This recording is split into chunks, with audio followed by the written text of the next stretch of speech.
অভিযোগ মূল্যায়ন বোর্ড যে গঠন করার কথা থাকার কথা, সেটির ক্ষেত্রেও আমরা খুবই দুশ্চিন্তা এবং উদ্বিগ্নের মধ্যে থাকি। কারণ এই জায়গায় যেটা বলা হয়ে থাকে যে ছোট ছোট মাছগুলো এই মাকড়সার জালে আটকা পড়ে, পোকামাকড়গুলো আটকা পড়ে, আর বড় বড় রুই কাতলাগুলো এই মাকড়সার জাল ভেদ করে এখান থেকে বেরিয়ে যায়। পরবর্তী বক্তা মোহাম্মদ শফিকুল ইসলাম, পটুয়াখালী 2। আপনার সময় 3 মিনিট। মাননীয় স্পিকার, আপনাকে ধন্যবাদ। আমি শফিকুল ইসলাম, পটুয়াখালী 2 বাউফল। দুর্নীতি দমন কমিশন বিষয়ে যে কমিশন শিরোনাম 55 যে দাবি, সেখানে 300 টাকা হ্রাস করার যে প্রস্তাব, তার বিষয়ে আমি 2-3টি বিষয় কথা আপনার সামনে উপস্থাপন করতে চাই। এখানে আমরা লক্ষ্য করি আমাদের যে দুর্নীতি দমন কমিশন, এই কমিশনের যে স্বাধীনতা নিশ্চিতকরণ, এই বিষয়ে আসলে আমরা হতাশ। কারণ দীর্ঘদিন থেকে আমরা লক্ষ্য করছি এখানে স্বাধীনতা বলে তাদের কিছু থাকে না, একটা প্রভাব তাদের উপরে বিস্তার করে।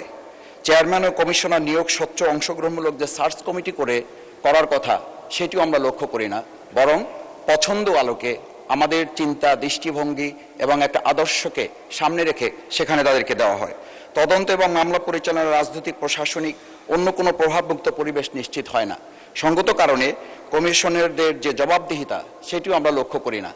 আমরা আজকে লক্ষ্য করি যে গতকাল কুমিল্লার একটি বিষয় 300 বিধিতে এখানে আলোচনা হয়েছে, কিন্তু আলোচনা তো হওয়ার কথা ছিল যে পুলিশ পরিদর্শক নোয়াখালীর হাতিয়ায় তিনি যে ধর্ষণের সে অভিযোগ পরিবারের থেকে করা হয়েছে, সেই বিষয়ে তো আজকের স্বরাষ্ট্রমন্ত্রী আসলে এখানে বিধিতে তার আলোচনা হওয়া উচিত ছিল।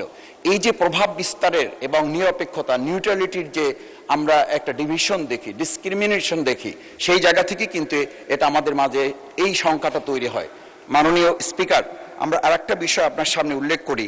কমিশনারদের বিরুদ্ধে অভিযোগ তদন্তের জন্য স্বাধীন অভিযোগ মূল্যায়ন বোর্ড যে গঠন করার কথা থাকার কথা, সেটির ক্ষেত্রেও আমরা খুবই দুশ্চিন্তা এবং উদ্বিগ্নের মধ্যে থাকি। কারণ এই জায়গায় যেটা বলা হয়ে থাকে যে ছোট ছোট মাছগুলো এই মাকড়সার জালে আটকা পড়ে, পোকামাকড়গুলো আটকা পড়ে, আর বড় বড় রুই কাতলাগুলো এই মাকড়সার জাল ভেদ করে এখান থেকে বেরিয়ে যায়।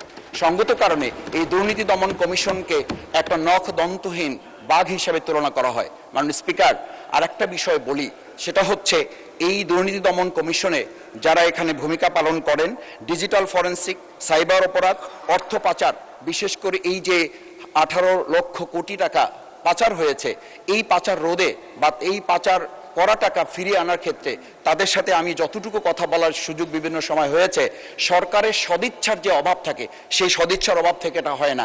কোনো কোনো ক্ষেত্রে প্রভাব বিস্তারের একটা বিষয় আমরা লক্ষ্য করি। সেই জায়গায় আমি প্রস্তাব করছি উচ্চ পর্যায়ে দুর্নীতির বিরুদ্ধে সমান প্রয়োগ, যে সমান প্রয়োগটা আমাদের করার কথা, রাজনৈতিক ব্যক্তি, সরকারি কর্মকর্তা, ব্যবসায়ী, প্রভাবশালী যে কোনো ব্যক্তির বিরুদ্ধে, বিশেষ করে যদি মিডিয়ার সাথে সম্পৃক্ত কোনো প্রভাবশালী ব্যক্তি হন, তাহলে তার ধারের কাছেও যাওয়ার সুযোগ কখনো কখনো এই দুর্নীতি দমন কমিশনে যারা কাজ করেন তাদের হয় না। মাননীয় স্পিকার, আর একটা বিষয় আমরা এখানে উল্লেখ করি, সাক্ষী এবং তথ্যদাতাদের সুরক্ষা। এমন হয় যারা এই বিষয়ে এই মাননীয় সদস্য 1 মিনিটে শেষ করুন। অনেক ধন্যবাদ মাননীয় স্পিকার আপনাকে। আমরা এই যে প্রভাব বিস্তারের বিষয়টি দেখি যে সাক্ষী এবং সুরক্ষা যারা দিবেন তাদের সুরক্ষাটা দেওয়া হয় না। সঙ্গত কারণে প্রভাব বিস্তার করার যে একটা বলয় আমরা লক্ষ্য করি। আজকে আমরা এটা দেখছি, আমাদের মাননীয় স্থানীয় সরকার প্রতিমন্ত্রী মীর শাহ আলম জনাব, ওনার এলাকার 2টো উপজেলায় কয়েকটা ইউনিয়ন হয়েছে। একটা ইউনিয়নে ওনার পরিবারের, ওনার বংশের নামে, মীর বাড়ি বংশের নামে একটা ইউনিয়নের নাম করা হয়েছে।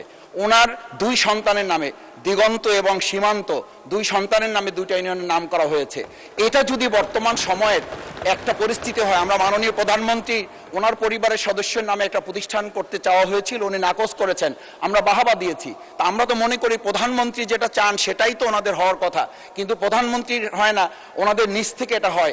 এই যে আমাদের প্রভাব বলয় তৈরি করা, আমরা এখানে তো সংশোধনী পাশ করতে করতে অনেক সময় চলে গেছে শুধু নাম সংশোধন করতে, বিগত ফ্যাসিস্ট সময় যেগুলো হয়েছিল। আবার এই সংস্কৃতিগুলো আমাদের মাঝে।